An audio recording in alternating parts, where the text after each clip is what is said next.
Because we are doing this hybrid, I just have to make a quick announcement that, as we all know, is part of these events. First, some administrative and technical notes. Members are reminded that they must be visible on screen within the software platform for the purposes of identity verification. Members must continue to use the software platform's video function while attending the hearing unless they experience connectivity issues or other technical problems that render the member unable to fully participate on camera. If you experience technical difficulties, please contact committee staff for assistance. When you're recognized, video will be broadcast via television and internet feeds. You will be recognized as normal for questions, but if you want to speak at another time, you must seek recognition verbally. Please mute your microphone when you're not speaking, and remember to unmute prior to speaking. Please be aware that there is a slight lag between when you start speaking and when the camera shot switches to you. Please remember to keep the software platform's video function on for the entirety of the time that you're attending this hearing.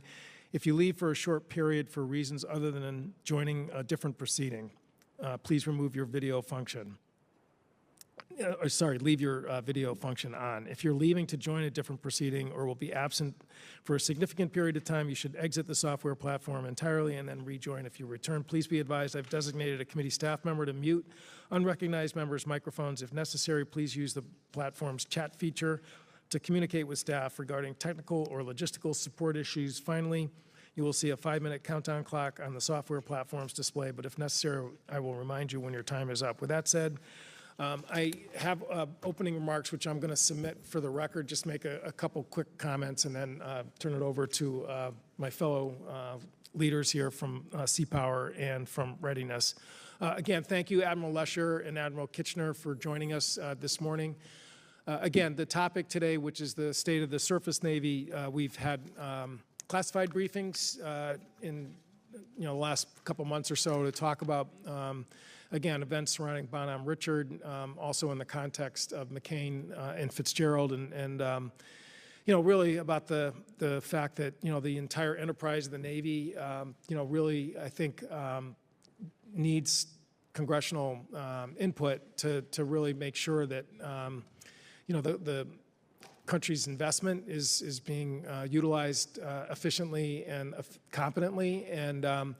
And I would just say, obviously all of us up on the dais here, we've been going to briefings nonstop in terms of the situation in Ukraine. A lot of the focus is on the land warfare aspect, with obviously the invasion in the northern part of the country. But as we saw this morning, there is definitely a sea power aspect to this with the battle going around Mariupol and the coastal region there. And I think a lot of us know that the U.S. Navy is not absent from this, but it really reinforces the fact that what we're talking about here today is really not sort of a, an issue that is sort of in normal peacetime context.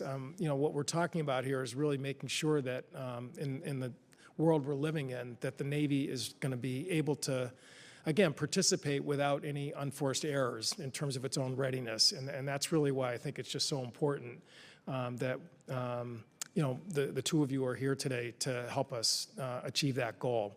With that, I will yield to my ranking member, Rob Whitman, for his opening remarks. Well, thank you, Chairman Courtney, for yielding. I want to especially thank Chairman Garamendi, Ranking Member Walz, for participating in this detailed review of our Navy's surface posture. Incredibly important. My friends, great power competition is already here, and we're currently not set up to prevail. With President Biden's inept withdrawal from Afghanistan, Putin's invasion of Ukraine, and Xi's continued Chinese expansion, both in terms of military size and political will, we have arrived at a new period of international instability. Our desire to maintain strategic advantage and tactical overmatch is being challenged on a daily basis. A change in our national security strategy is sorely needed, one that prioritizes war fighting in the near term. And yet, as I look at the Department of Defense priorities of tackling COVID, building diversity, and elevating climate change as a national priority, our warfighting focus appears to be particularly askew. Even the Navy continues to advocate for a divest to reinvest strategy that, at its core, presumes that maritime conflict will not occur this decade. I categorically reject this notion. I ascribe to the warnings of our PACOM commanders who believe that conflict will likely occur in the near term. To accomplish this reality, we need to adjust our strategic priorities to ensure that our nation is not ready to support Battle Force 2045, but rather ready to support a conflict now. The lack of urgency in national security planning is particularly disheartening. Last year, the Navy requested that 1 destroyer, no amphibs, and proposed to retire 7 large surface combatants whose firepower exceeded that of the entire British Navy. The Navy provided a 30-year shipbuilding plan that was only good for 1 year. The Navy submitted a shipyard recapitalization plan with little financial backing. And the Navy continues to underman our surface Navy, who is currently lacking over 5,000 sailors. And while I'm glad that Congress rebuffed a series of Navy proposals last year, this lack of national security planning unsettles our allies and unnerves the industrial base that craves real leadership. Our Navy needs to wake up, change their calculus, and support a new strategic reality. I remain committed toward providing a surface Navy that meets the combatant commander's requirements. And while I'm pleased that the Flight 3 destroyer with a new radar and a new multi-mission frigate, I'm concerned that the CNO's stretch goal of deploying large unmanned surface vessels alongside an aircraft carrier in the next 5 years is too much too soon. And I'm particularly troubled by the purported amphibious ship reductions. Commandant Berger's vision should be fully embraced and resourced. As to the surface Navy culture, I want to thank our witnesses for supporting an independent review of a new surface warfare officer career path and training alternatives that align with the Merchant Marine. Additionally, I'm pleased that we specifically included an assessment in last year's defense bill to specifically review female retention rates. I think all of these assessments are essential for a more effective surface warfare culture. In closing, I am reminded of one of my favorite Navy quotes by George Washington, where he said, "It follows then, as certain as the night succeeds the day, that without a decisive naval force, we can do nothing definitive, and with it, everything honorable and glorious." It is time that we relearn the lessons of the past. Again, I appreciate Chairman Courtney for his leadership, Chairman Garamendi for his leadership, and Ranking Member Waltz for their support and efforts in having this important hearing. And with that, I yield back the balance of my time. Thank you, Mr. Whitman. Now recognize the chair of the House Readiness Subcommittee, Mr. Garamendi. Thank you, Mr. Courtney. Even as we grow more distance from many of the events, let us say at the outset that we continue to grieve and remember the 17 sailors who died on the USS McCain and Fitzgerald in the collisions of 2017. We also honor the over 60 sailors and civilians that were injured while battling the fire on the USS Bonhomme Richard. Now, we're holding this hearing today because, unfortunately, as the Navy itself has concluded, these tragedies in the surface Navy were avoidable.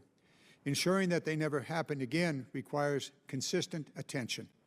I very much appreciate the Navy's attention to manning, training, maintenance, and cultural issues that contributed to the losses, and today our witnesses' continued willingness to engage with our subcommittees. I also recognize the institutional significant reforms will take time.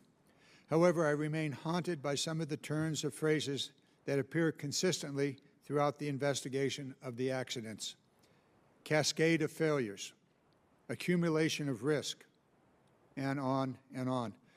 While I know that this slate of Navy leadership takes these issues extremely seriously and has given deep thought to improving the readiness and well-being of the surface forces, the GAO report released just last month contains very troubling testimony from the sailors of the fleet today.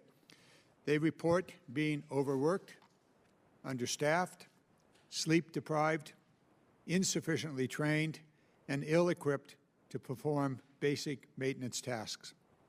I worry that the Navy's progress in implementing findings from these accident investigations might mostly be on paper, and that in practice they're not translated into lasting change. I don't see the evidence today that the Surface Navy has yet achieved sufficient progress reversing the entrenched habits of inadequate manning and training, delayed maintenance, and chronic overuse of the force. I do recognize that chronic overuse of the force is not the Surface Navy's, does not come from the Surface Navy, but rather from the combatant commanders. I worry that the Surface Navy is not thinking deeply enough about how to change the culture to evaluate morale and to employ and to empower officers and sailors to voice concerns when they see problems. Finally, as we consider the sources of these problems and their potential solutions, I must ask our witnesses to consider whether they could do more to constrain the combatant commanders and their insatiable appetite to use the force, so much so that the force is degraded. We're experiencing unprecedented challenges today, and we must consider whether the combatant commander's requests should be prioritized or deprioritized to ensure that our ships and sailors get the adequate time in port, in training, and in preparation to prepare for any contingency. I also want to compliment our two witnesses today that have taken all that I have said and all that others have said into action. And I expect today that we'll hear about how you intend to address these issues. Thank you so very much. I yield back my time. Thank you, Mr. Garamendi. I'll now recognize the new ranking member on the Readiness Subcommittee, Mike Waltz, this is his, I guess, maiden voyage as ranking member. Congratulations on thank your you. position. Thank you. And, In the Army, we say that's a case of beer that I owe everyone. But that might be arranged. yeah. Look, thank you, both of our witnesses, for coming. Thank you for the conversation over the last few days. And I certainly associate myself with the comments of the chairman and both chairmen and ranking members. And I think you're absolutely seeing the bipartisan concern and how critically important this committee takes the health, strength, and readiness of our surface fleet. I do want to recognize much has been done since 2017. Numerous investigations in the aftermath of those incidents have pointed to some common themes, some common threads and challenges across the organization. I think rightly in many cases, most cases, the finger was pointed at fatigue, increased demand, high op tempo, undermanning, poor material condition, lack of training, low priority on maintenance, among some other core problems. Over the past several years, Congress has acted. Frankly, many times we haven't acted in time in terms of the continuing resolutions. However, Congress has acted, reports were issued, recommendations implemented within the Navy to drive reform into a system that was creating unsafe conditions and eroding our readiness. Yet, as we sit here today, I am concerned, and I share my colleagues' concern, that the Navy, to be candid, hasn't sufficiently addressed some of these chronic problems. I was incredibly disheartened to hear, and I read the entire report, to hear from the GAO report that was issued last month that painted a picture of a fleet that remains overworked and understaffed, and that sailors at their level continue to cite some of the exact same issues and conditions that led to the 2017 disasters as concerning, to say the least. That same report also detailed a lack of planning and performance data, which I found really troubling and surprising, the lack of data in our intermediate level of maintenance. And as I shared with you, having managed large Army fleets, what the operator does affects what the intermediate level maintenance does, greatly affects what happens at the depot level, and therefore the readiness of that fleet and our naval fleet. So as we're confronted with the challenges my colleagues have laid out for high-end conflict, and as we discussed, we're overlaying what we're getting briefed by the intelligence community of what is imminent and what is around the corner versus these longer-term problems. I think we have a timeline disconnect, and I look forward to hearing how you're going to address that. We just can't afford to talk about the issues anymore. We need to talk about real solutions and when they're going to be implemented and what kind of impact they're going to have. I do understand some of these are going to take time, but here we are almost 5 years from the McCain-Fitzgerald. That was a wake-up call then, and I think we're getting a wake-up call in Europe right now that this type of high-end conflict isn't a thing of the past. And so today I do hope to hear those concrete steps. I look forward to your candor on how we can work together to improve the Navy surface readiness. Mr. Chairman, I yield. Thank you, Mr. Waltz. It's now time to recognize our witnesses, and I assume Vice CNO Admiral William Lescher, Vice Chief of Naval Operations from the Department of the Navy, will lead off, and the floor is yours, Admiral. Thank you, Chairman. Chairman Courtney, Chairman Garamendi, Ranking Member Whitman, Ranking Member Waltz, distinguished members of the House Armed Services Subcommittees on Seapower and Readiness, thank you for the opportunity to testify today on the actions we're taking to deliver consistently strong performance across the surface force and the broader Navy. The imperative for us to work together to deliver the warfighting advantage that American security requires has never been clearer, as just talked about here, given Russia's unprovoked invasion of Ukraine and an authoritarian China bent on military growth allied with Russia. In this security context today, the U.S. Navy is the world's most ready and lethal Navy. And that's not happy talk, that's proven performance, demonstrated in consistently meeting combatant commanders' objectives across the globe while completing just last year more than 1 million flying hours, 22,000 steaming days, 59 major maintenance availabilities. As we speak, the Navy has increased our forward posture in response to the European commander's assurance and deterrence requirement, with a deployed naval force sufficient to deter and defeat, if necessary, any aggression in the European maritime theater. This force includes the Harry S. Truman Carrier Strike Group, which continues to demonstrate integrated high-end maritime strike capabilities with our NATO allies. An important element of our conversation today will be the actions we are taking to accelerate capabilities and performance beyond this advantage. We're bringing a strong sense of urgency in improving today's baseline performance, given China's clearly stated intent to become the world's preeminent military and Russia's sustained threats and unprovoked aggression. This urgency also reflects the imperative and the opportunity to deliver more consistently strong Navy performance in service of accelerating that advantage. Today's Navy features many strong teams with great culture and exceptional performance.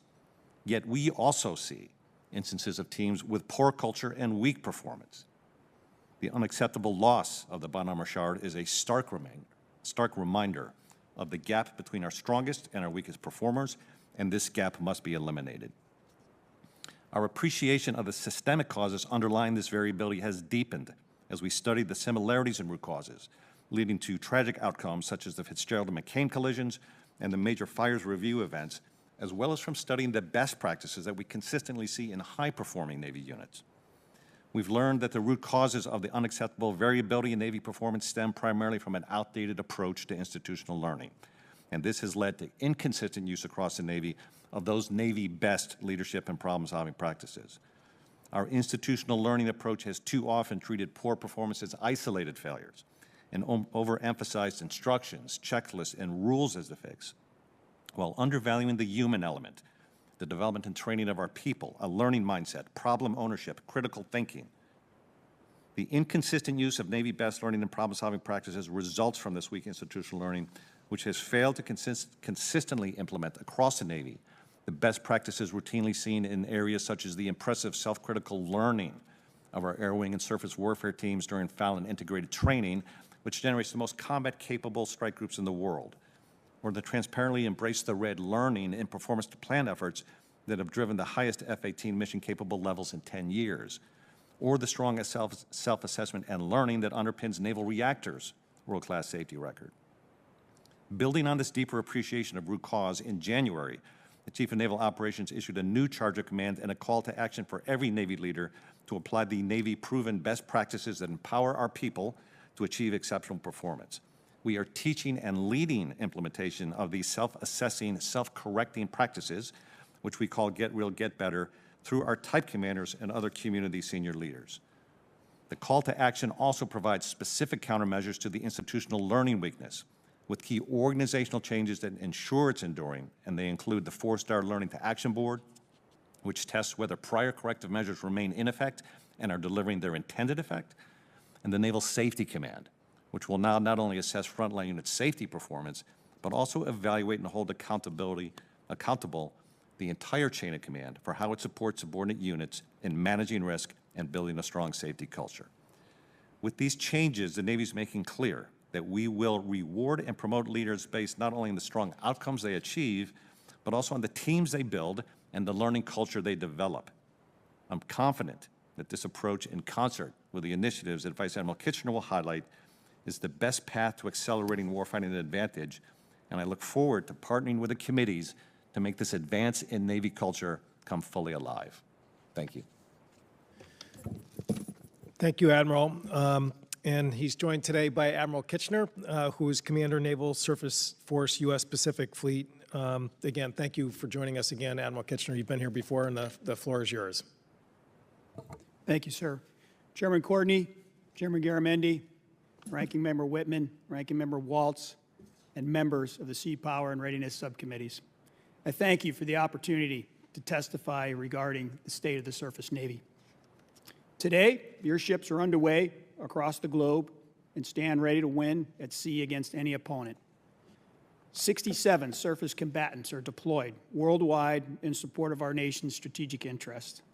Daily, our ships are postured forward where it matters to foster partnerships, bolster allied defenses, and ensure free sea lanes.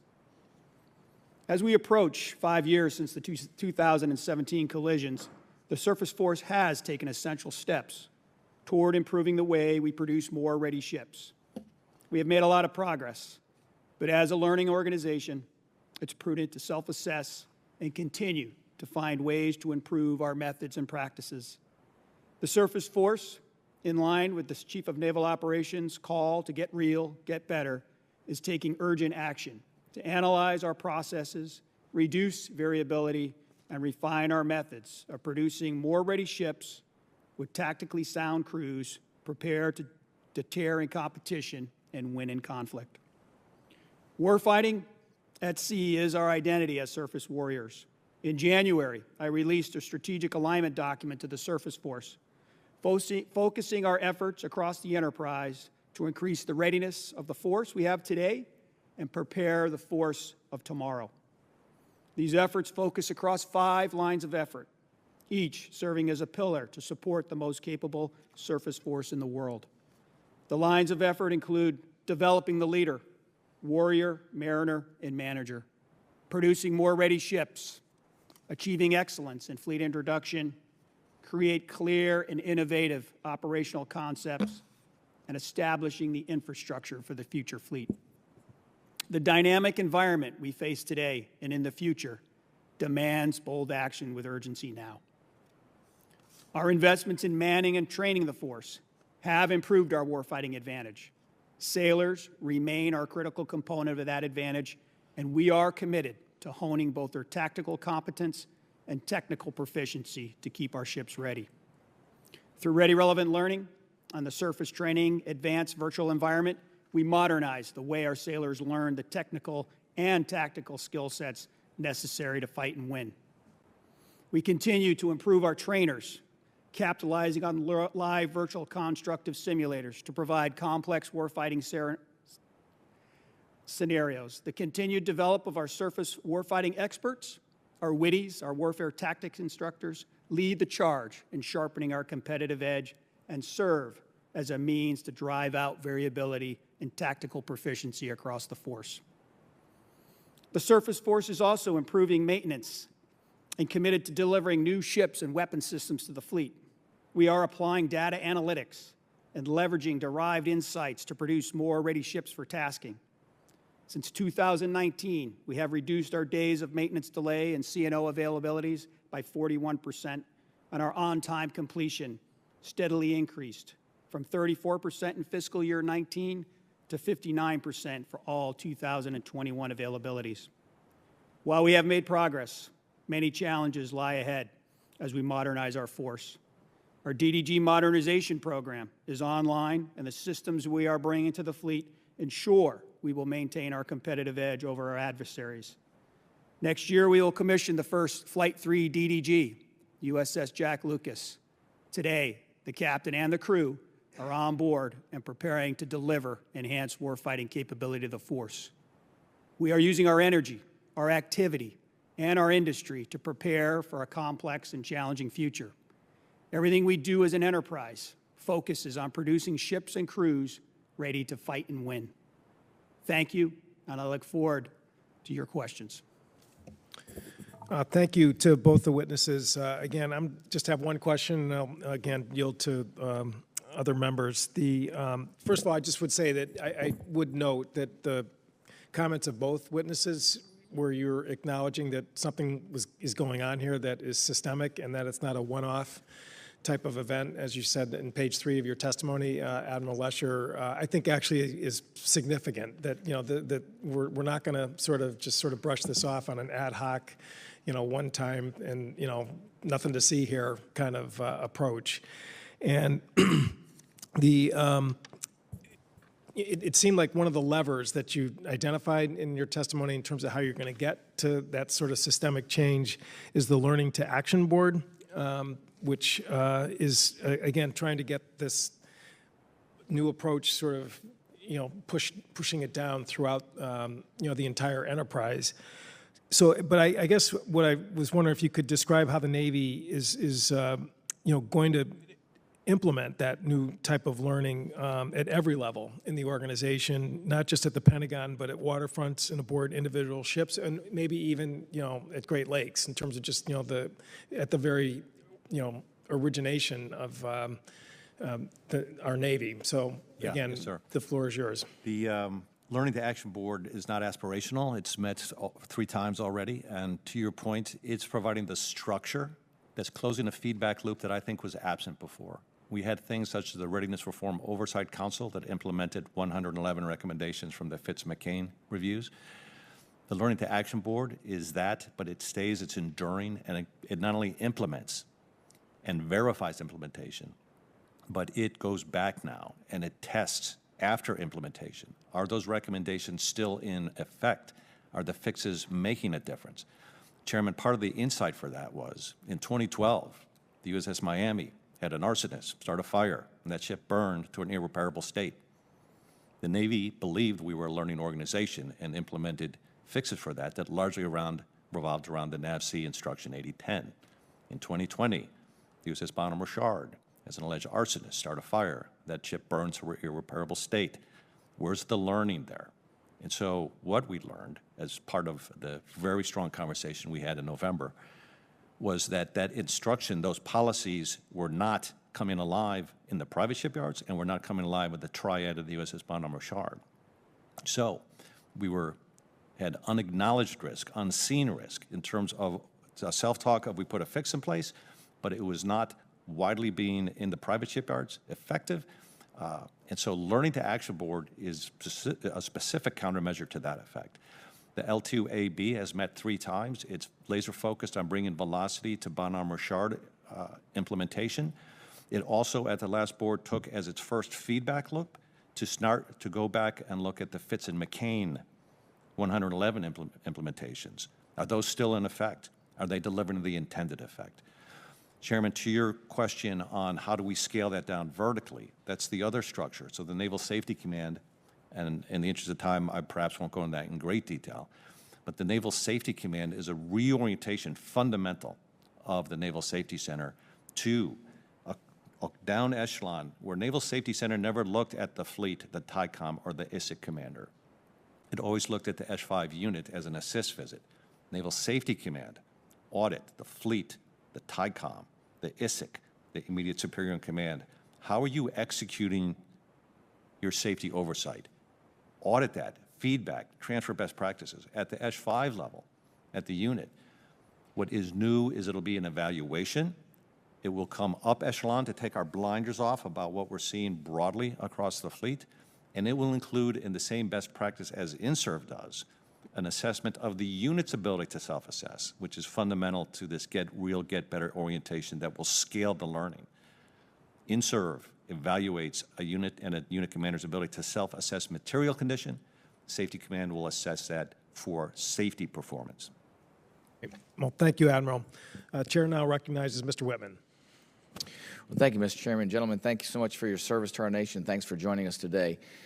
Admiral Lescher, today's hearing is about the state of the surface Navy. I want to go to the words of both the former and present PACOM commander as they look at the threats that they face, saying that China is indeed the pacing threat, that they look towards an action by China within this decade, within the next 6 years.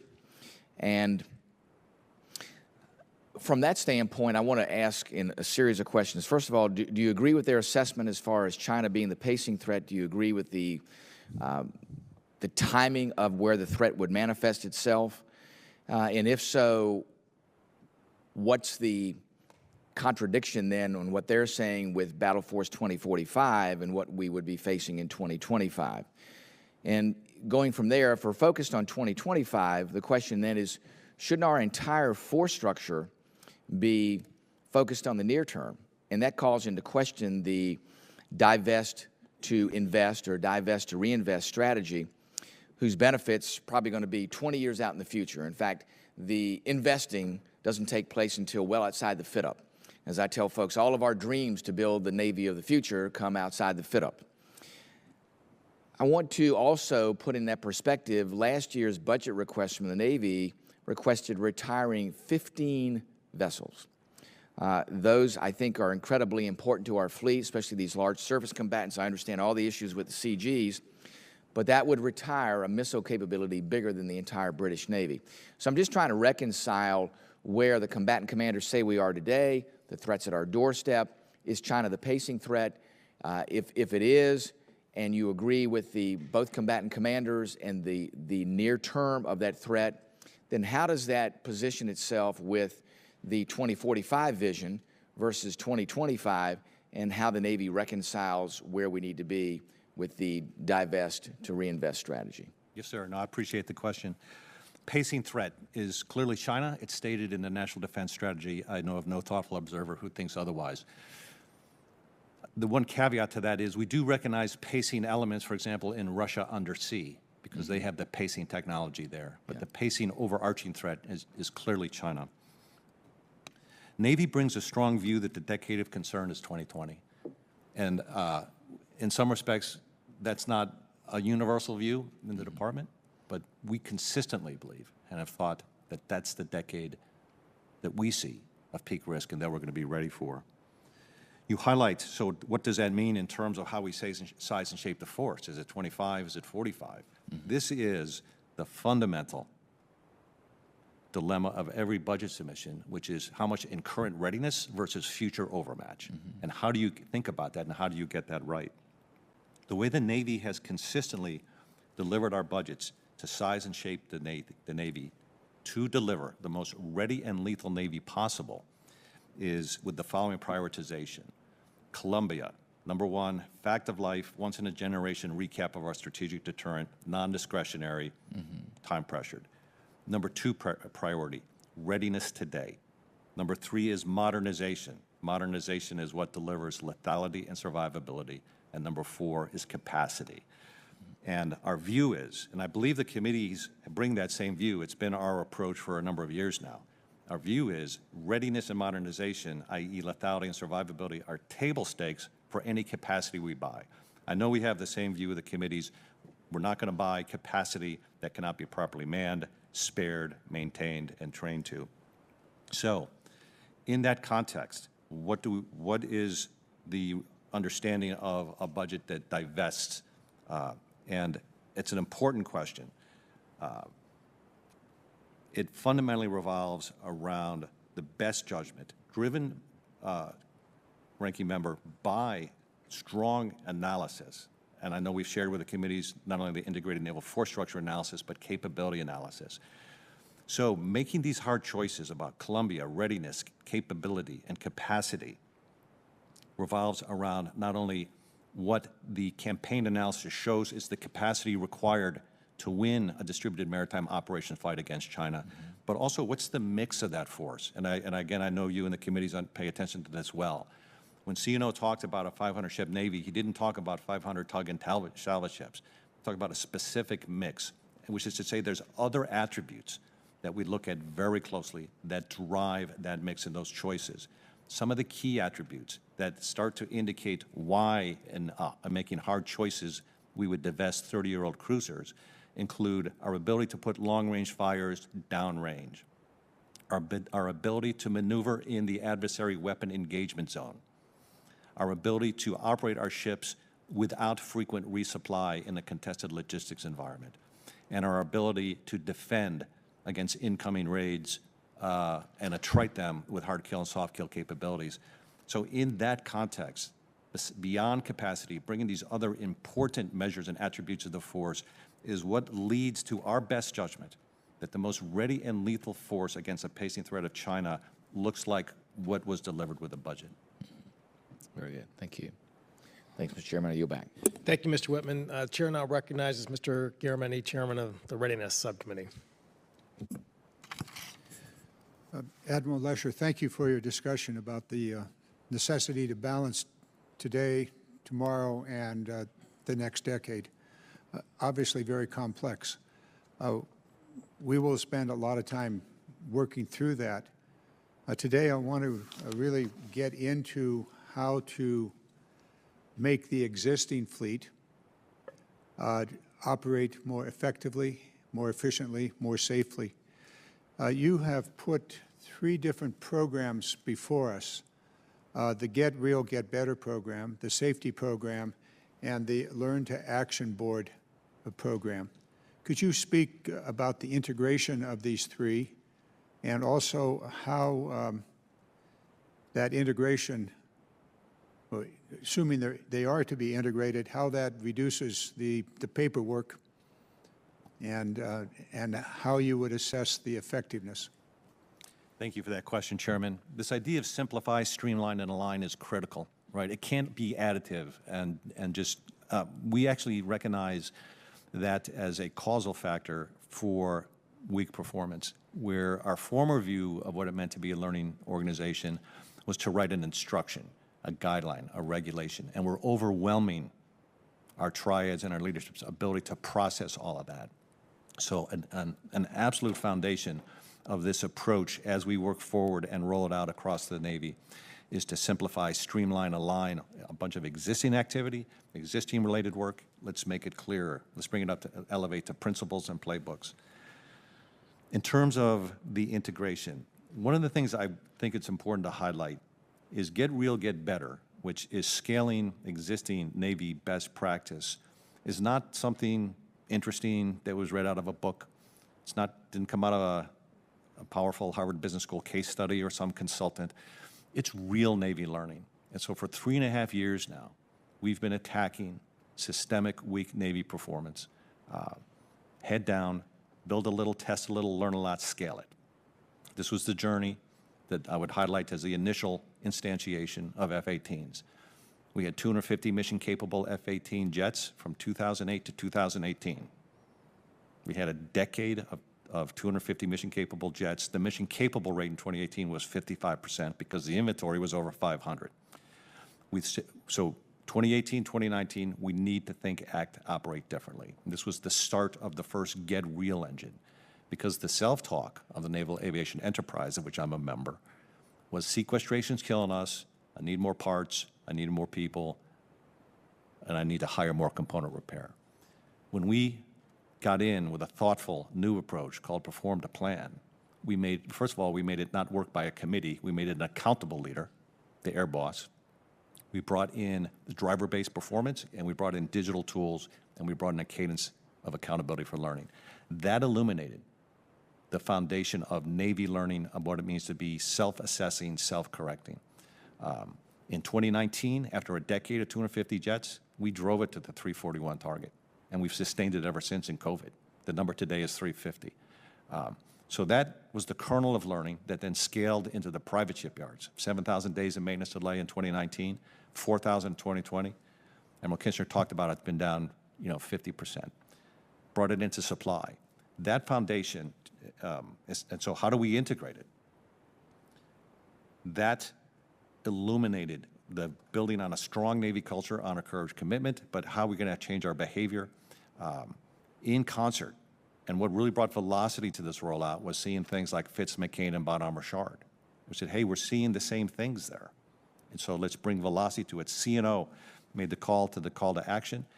We have to teach this, Chairman, because when I've been out doing listening tours, if you talk to many people throughout the Navy, they'll say, we're already doing this. And when I talked to the tribes, they said, no, we're not.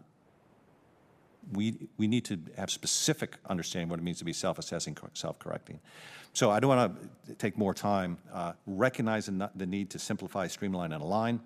Recognize the need for the Learning to Action Board with the Naval Safety Command and this broader teaching on being self-assessing, self-correcting. They're all mutually reinforcing. And I'll be happy to perhaps come by some when convenient. And I would presume that all of that is for getting at the problems that have been identified: manning, training, maintenance, overuse of the force, and the like.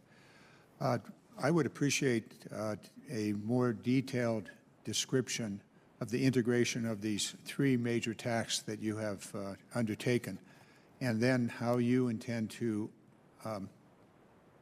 judge the successfulness of that integration of those three major tasks.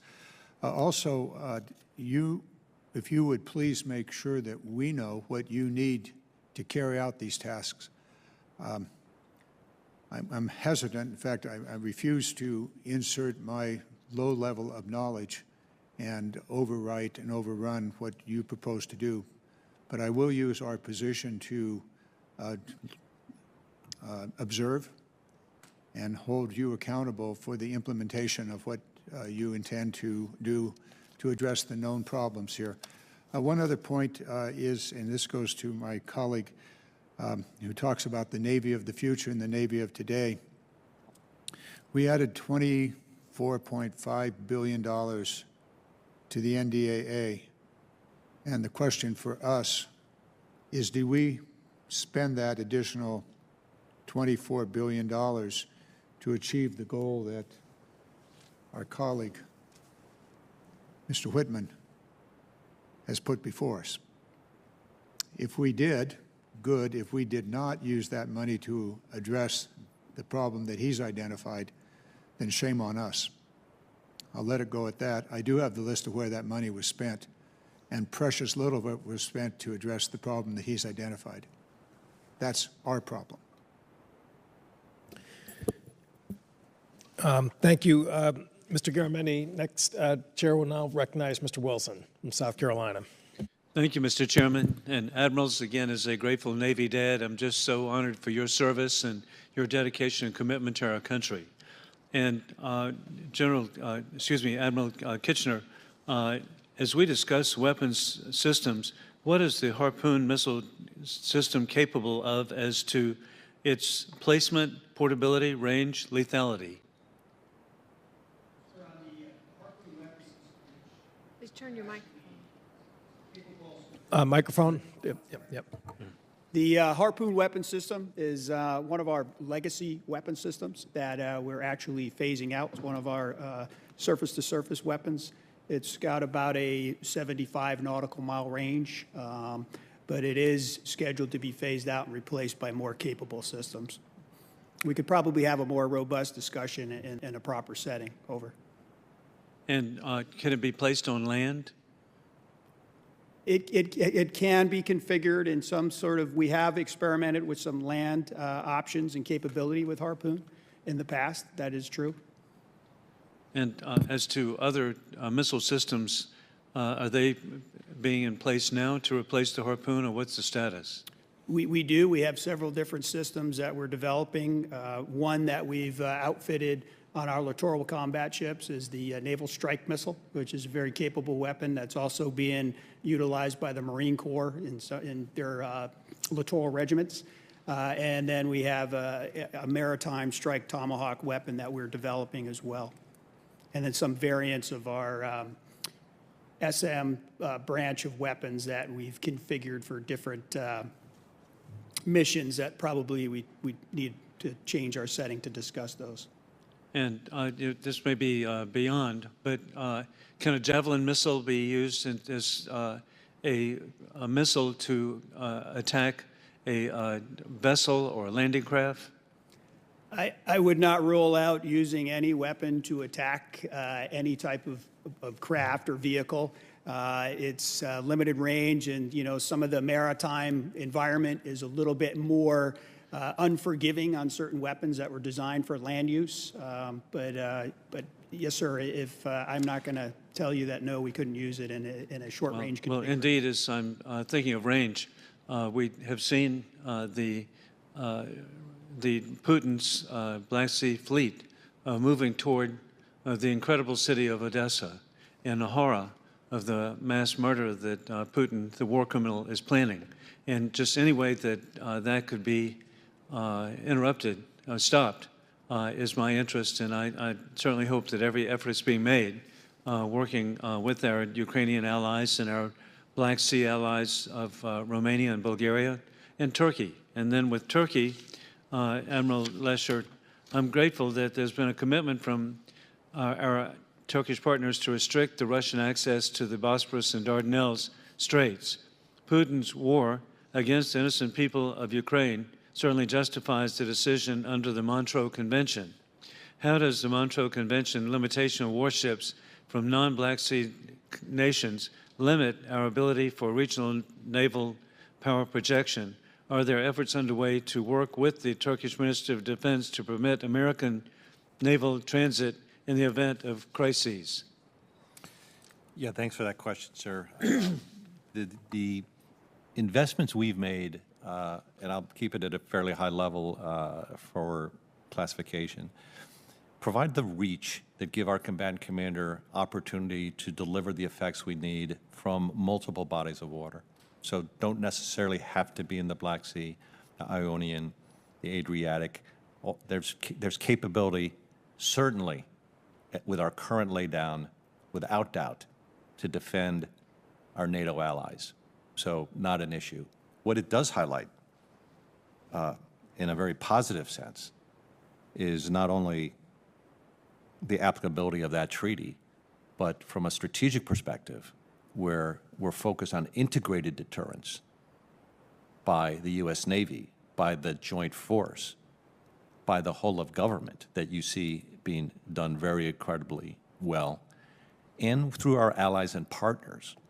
And so that closure is influencing, obviously, the ability of Russian ships to flow to the Black Sea in a way that is much more impactful on them than our combatant command. And I want to point out, too, I was really grateful with the Organization of Security and Cooperation in Europe, working with Congressman Steve Cohen, Senator Ben Cardin, Senator Roger Wicker. We visited Varna, Bulgaria last year, and the incredible people of Bulgaria would love to have naval facilities, U.S., and to go along with their other military facilities of Novo Selo, as Bulgaria stands up as a great part of NATO. I yield back. Thank you, Mr. Wilson. Again, I would just note in terms of the Montreux Convention and also the Black Sea and the Sea of Azov, in 2018, Putin just totally violated every single principle of maritime law when he seized 3 Ukrainian Navy ships, imprisoned the crew in Moscow for a year, completely incommunicado. The UN Convention for Law of the Sea Treaty Tribunal convicted Russia of complete violation of UNCLOS. I would just note, I think, frankly, that's a perfect example why I think the U.S. should ratify UNCLOS and get part of the structure of enforcing that type of illegal behavior. So anyway, that's my little ad hominem comment and follow-up. Our next member up is Mr. Norcross from New Jersey. Thank you, Mr. Chairman. We started out this morning having a quote from General President Washington talking about how important a Navy is, and certainly we couldn't agree more. But something that is remarkably different from the 1700s to where we are today is air threats and space threats. And any decisions we make are made in a very different formula, and where we assess those choices and the risk. And in many ways, it would be great if we just had to choose between land and sea. It would make our job much easier. But the fact of the matter is, we're a very challenging environment. And you discussed some of the mishaps, the accidents we've had over the course of the last decade, and some of the issues that have been recommended have been put into place. We're coming off a 2-year COVID period that has challenged everybody on this planet, but particularly in our armed forces. Admiral Lescher, talk to me about how we're recruiting that next generation of sailor. How are we getting he or her to not only join, but to stay in the Navy? Because we know it costs so much more money and time to train somebody new than to retain somebody who is experienced. Could you touch base on that? Yeah, I appreciate the question, sir. Absolutely. I would highlight a couple of what I think are best practices and structure we have in the Navy that's making a real difference on that dimension. At boot camp, in terms of how we influence the individuals, one of the key elements is warrior toughness and resiliency training. And I highlight that not only because it's such a success at boot camp in Great Lakes, but we're scaling that now in a continuum across the Navy. So from the day you come into the Navy, whatever your session source is, through milestone events to the day you leave, a consistent focus on warrior toughness and resilience is key. In terms of with that foundational cultural orientation, behavioral orientation, warrior focus, how do we make come alive their ability to contribute in an important way? And ready relevant learning is our new approach to improve and address a number of the training deficiencies that have been noticed in the GAO report and elsewhere. And I would ask Admiral Kitchener to give you some specific detail in the Surface Force of how ready relevant learning is making a difference. The one thing I would highlight, again, before I turn over to Admiral Kitchener, sir, that you point, we're very focused on retention, and it's strong right now. It's at a very strong level. But part of the reason we're focused on it is because recruiting is becoming increasingly difficult for all the services and really even more broadly. The last data I showed show that of that portion of the U.S. population that's eligible to serve, their propensity to serve from 2018 was 13%. In 2021, it's down to 10%. I think all the service recruiters are seeing symptoms of the Great Resignation and or a labor market that is so tough that our new construction shipyards, our repair shipyards, our aviation depots, all are struggling to bring in. We're all competing for the same talented group. And so we're laser focused on that, strong retention. And in terms of ready relevant learning, Roy, other thoughts you might have on that? Yes, sir. To answer your question on some of the things we've done with training, particularly in the Surface Force, but I think this applies writ large across the Navy, is getting that training to the right sailor at the right time. And so one of our focus has been really to develop from the apprentice to the journeyman to the master, which is something we got unfocused on over the years. And so now we've been able to come back and we're beginning to measure our ability to that training that we give to that sailor. So if you come aboard a ship and you do a tour in an engineering department, then you would go back to shore to refine those skills. So when you came back out, you would be either that strong journeyman or perhaps that master. Or what we found before we embarked on what we call our Surf Mix program, which allows us to measure these things, is that we certainly had the right people on the ship, but they didn't have the right expertise, or they didn't have the years of training that we would require for that level. If you look back at how we apply the training to our new force, to our new sailors, to this generation, it really has gone back to focus on a virtual training. If you look at the engineering training that we conduct at Great Lakes, 10 years ago we maybe had one old engine that we would allow sailors to work on. Today, every engineering course has a virtual trainer that they can take things apart and look at things. We've proliferated that to the waterfront to the point of need where our sailors can come off ships and go and work on these things. particularly in the area of tactical training. I think our investments in our enlisted tactical training is very significant. And it resonates with our sailors, and we're able to maintain that proficiency. Because what we've learned through all the data that we've collected on all the training initiatives we have is that it's doing it time and time again is very critical, but it's also when was the last time you did it. The currency is very significant. And so putting these trainers at the waterfront has allowed us to do that. Thank you. And my time expired, but just want to express gratitude for those who served during the pandemic, regardless of their individual health.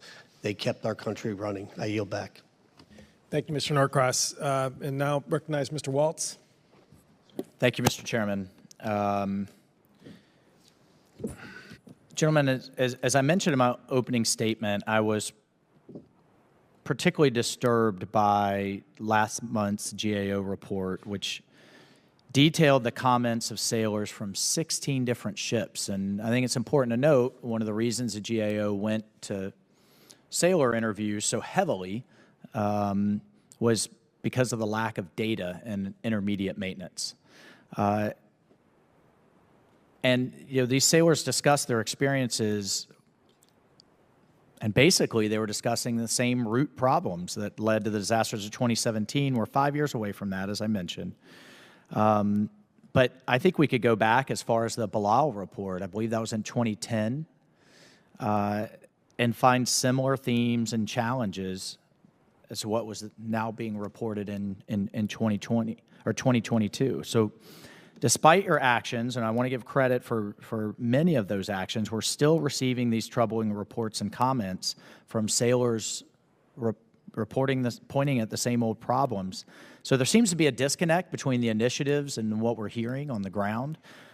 Were you surprised, and to either one of you, were you surprised by what you were hearing from the sailors in that report? Yeah, let me take that, and Roy, please pile on.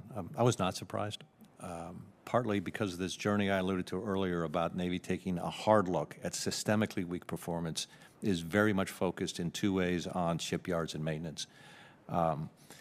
What you highlighted as particularly troubling is absence of data is true. And in this case, I can, on an upside, report to you, that's in the intermediate phase now, and we're on it. That used to also be in the depot phase. It took 2 4-stars, myself and Admiral Caldwell, to break free the data in our public shipyards and get that released out of control so we can use it to drive this perform to plan, get real engine, which then becomes, is married with our get better engine. So the GAO report talked about a number of issues. It talked about manning. Let me offer you a few thoughts on that. The Navy from Fitz-McCain era has recognized that as an issue, and the Navy's pulled that lever hard. And so let's talk about why it was still manifest with those sailors. From January 17 to today, 10,000 more sailors at sea, 23,000 increase in end strength since 17, crew des billets being increased relentlessly, gaps at sea decreasing. The way we approach, partly as a learning from Fitz-McCain, is we allocate risk in manpower to the maintenance phase. And so we have to be eyes wide open about that. And as we still continue to close the manpower lever, that's what Admiral Kitchener can talk about, how we manage that risk in the maintenance phase. The related element I would like to highlight is partly because of what I talked about in the recruiting context. We're not going to just solve this by recurringly pulling the more sessions lever. We need to be thoughtful about demand reduction. And I don't mean demand reduction in the context of Chairman Garamendi said about less COCOMs, although that is a lever we're pulling in, and so to make that a supply-based discussion we can talk about. But I'm talking about in terms of condition-based maintenance and using our data and our AI in a best practice, for example, that Maersk does, to design our maintenance system on the ship to not oversubscribe the sailors. Not to jump in, just for the interest of time. Yeah. I am all for pulling in private sector best practices. But I have to tell you, the fact that we didn't have data at the depot level, we don't have data at the intermediate level, do you find that acceptable? It's completely unacceptable, but Ranking Member, I can tell you, These initiatives broadly that we've been scaling for 4 years now are absolutely driving data. If you look in the aviation enterprise and what Airbus is doing, it's phenomenally impressive. The Fleet Readiness Analytic Group, and Roy has created a surface action analytics group that is completely data-driven. The shipyards now, the public shipyards, absolutely data-driven. Private shipyards, we need to work as well to make that richer. Intermediate maintenance, just as an example, we did use intermediate maintenance data in some of the earlier performed or planned initiatives in undersea and in the private shipyards. It's just not as rich as it needs to be. But, Ranking Member, I would tell you there is no lack of understanding of the power of data. And the other thing I would like to highlight, we have an exceptional data scientist group at the Center for Naval Analyses that uses data in incredibly powerful ways. And in fact, when I benchmark personally with senior executives at world-class companies outside the DoD ecosphere in search of best practice for large velocity, high volume deck plate problem solving, when they see how the Navy has used large data to leverage and move outcome, they are the ones that are asked for the next meeting. Thank you for that. We are running out of time to do better, and you're going to hear that from me every single chance. The threat briefs versus the systems that we're getting in place doesn't line up. Admiral Kitcher, just in the, I don't see the clock going, so I don't. Oh, we're good. All right, thanks. So I'm a little thrown off on that, but we talked yesterday about your 10-year horizon on the modernization piece, but yet overlaid with probably what I believe is a 4 to 7 year horizon where we may go to high-end conflict in the Pacific. Talk to me about that disconnect in terms of timing. I feel like we have to get out of this mode of asking for what we think we can get versus what we need, and then talk to us about the gaps if we get it, what we get to you or then what we get to you too late.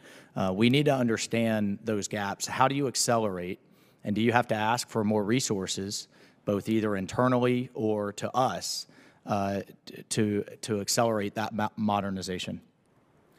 Thank you for the questions. And I'd ask you to be brief. I don't want to monopolize the time. Okay, thank you for the question.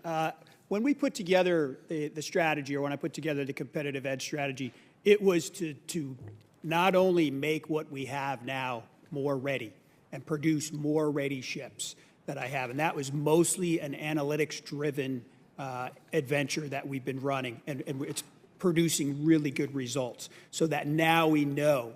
Because what we've done, to kind of go back to the last question a little bit, is we do a very good job of deploying our ships and making them ready when they go forward. They're manned, they're certified to the missions we decide they're certified to, and they are trained to a very high level. That is done very well. In the maintenance phase and in the initial parts of our training phase, we take risk. Because or robbing from Peter to pay Paul. Yes, sir. Right. That's where we take our risk consciously. And I watch that very carefully. It's particularly in the maintenance phase, because as a ship comes out of maintenance and transitions to start its workup training, it's a very critical point. You know, it's a high failure point is what we look at. And if you don't have the right people on deck and you don't have the right people certifying to the right standard, then you could get in trouble. So I pay a very close attention to that.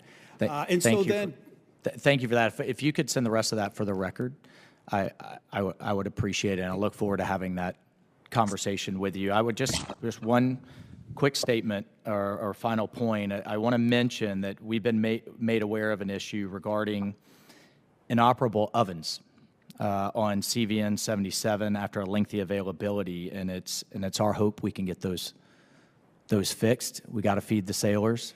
Nutrition before mission, as my first platoon sergeant told me. That came to us at a recent visit, and we wanted to make you aware of it. And again, we're paying close attention to what the sailors are telling us and what's motivating them to stay in the Navy and continue to serve this great nation. Thank you so much, Mr. Chairman. I yield my time.